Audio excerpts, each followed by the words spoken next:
കല്യാണം കഴിക്കാത്തതും ജോലിയില്ലാത്തതുമൊക്കെ ഇപ്പോൾ ലാഭം. അവിവാഹിതർക്ക് 2750 രൂപ പെൻഷൻ ഉണ്ടെന്നേ. വിവിധ സർക്കാർ വകുപ്പുകളിലെ സ്ഥിര നിയമനങ്ങൾക്കായുള്ള യോഗ്യതാ പരീക്ഷകൾ എഴുതി കാത്തിരിക്കുന്ന ഉദ്യോഗാർത്ഥികൾക്ക് വർഷങ്ങൾ പിന്നിട്ടിട്ടും നിയമനമെന്നത് ഒരു കിട്ടാക്കനിയാണ്. വിദ്യാഭ്യാസത്തിൽ സമ്പന്നരാണെങ്കിലും ഗവൺമെന്റ് ജോലിയില്ലേ, പെണ്ണുമില്ല. മൂത്ത് നരച്ചാലും ജോലിയുമില്ല, പെണ്ണുമില്ല എന്നതാണ് ഇപ്പോഴത്തെ ചെറുപ്പക്കാരുടെ അവസ്ഥ. എന്നാൽ ഇതിനും ഒരു പരിഹാരമുണ്ട്.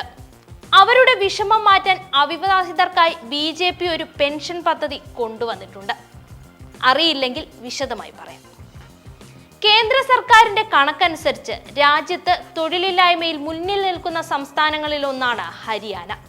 അതുകൊണ്ട് തന്നെ തൊഴിലില്ലായ്മ എന്ന ഗുരുതരമായ വിഷയം പ്രധാന തിരഞ്ഞെടുപ്പുകളിലെല്ലാം വലിയ ചർച്ചയായിരുന്നു. വിദ്യാസമ്പന്നരാണെങ്കിലും സർക്കാർ ജോലിയില്ലെങ്കിൽ വിവാഹം പോലും നടക്കാത്ത സ്ഥിതിയിലാണ് ഹരിയാനയിലെ ചെറുപ്പക്കാർക്ക്. സർക്കാർ ജോലി ലഭിക്കാത്തതിനെ തുടർന്ന് വിവാഹം നടക്കാത്ത ചെറുപ്പക്കാരുടെയും മധ്യവയസ്കരുടെയും പലതര കൂട്ടായ്മകളും ഇവിടെയുണ്ട്. സമസ്ത അവിവാഹിത പുരുഷ സമാജ് എന്ന പേരിലാണ് ഈ കൂട്ടായ്മകളുടെ പ്രവർത്തനം. പെൻഷൻ പദ്ധതികൾ കൃത്യമായി നടപ്പാക്കുമെന്ന് രാഷ്ട്രീയ പാർട്ടികൾ രേഖാമൂലം ഉറപ്പു നൽകിയെങ്കിലും തിരഞ്ഞെടുപ്പ് ബഹിഷ്കരിച്ചുകൊണ്ട് പ്രതിഷേധിക്കാനാണ് കൂട്ടായ്മകളുടെ ആഹ്വാനം. പരീക്ഷ എഴുതിയിട്ടും നിയമനം ലഭിക്കാത്ത ചെറുപ്പക്കാരുടെ സംഘം ഹരിയാനയിലെ ഭിവാനി മഹേന്ദ്രഗഡ് മണ്ഡലത്തിലെ ജനപ്രതിനിധിയുടെ വീട്ടുപടിക്കൽ കഴിഞ്ഞ ദിവസങ്ങളിൽ കൂട്ടത്തോടെ സമരത്തിന് എത്തിയിരുന്നു.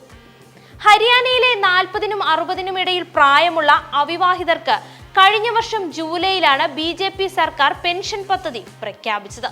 വാർഷിക വരുമാനം 1.8 ലക്ഷം രൂപയിൽ താഴെയുള്ളവർക്ക് 2750 രൂപ പെൻഷനായി കിട്ടും.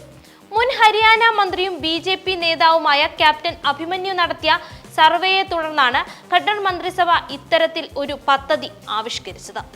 പദ്ധതികളൊക്കെ നല്ലത് തന്നെ. പദ്ധതി ഉണ്ടാക്കുന്ന നേരം കൊണ്ട് കുറച്ചു പേർക്കെങ്കിലും ജോലി കൊടുക്കാൻ മാത്രം ഒരു ഭരണകൂടത്തിനും കഴിയുന്നില്ല. സൈന്യത്തിലേക്കുള്ള അഗ്നിവീർ കരാർ നിയമനങ്ങളോടും ഹരിയാനയിലെ വലിയൊരു വിഭാഗം ചെറുപ്പക്കാർക്കും അത്ര യോജിപ്പില്ല. തിരഞ്ഞെടുപ്പിൽ മത്സരിക്കുന്ന സ്ഥാനാർത്ഥികളോട് ചെറുപ്പക്കാർക്ക് ചോദിക്കാനുള്ളതും തൊഴിലിനെ കുറിച്ച് മാത്രമാണ്. സ്റ്റാഫ് സെലക്ഷൻ കമ്മീഷൻ നടത്തിയ പൊതുയോഗ്യതാ പരീക്ഷയിലെ അപാകതകൾക്ക് ഉത്തരവാദികളായ ഉദ്യോഗസ്ഥർക്കെതിരെ നടപടിയെടുക്കണമെന്നും കമ്മീഷൻ പിരിച്ചുവിടണമെന്നും ആവശ്യപ്പെട്ട് കോൺഗ്രസ് പ്രതിഷേധമുയർത്തുന്നുണ്ട്. എന്നിട്ടും പ്രത്യേകിച്ച് ഫലമൊന്നും അതിലും കാണുന്നില്ല.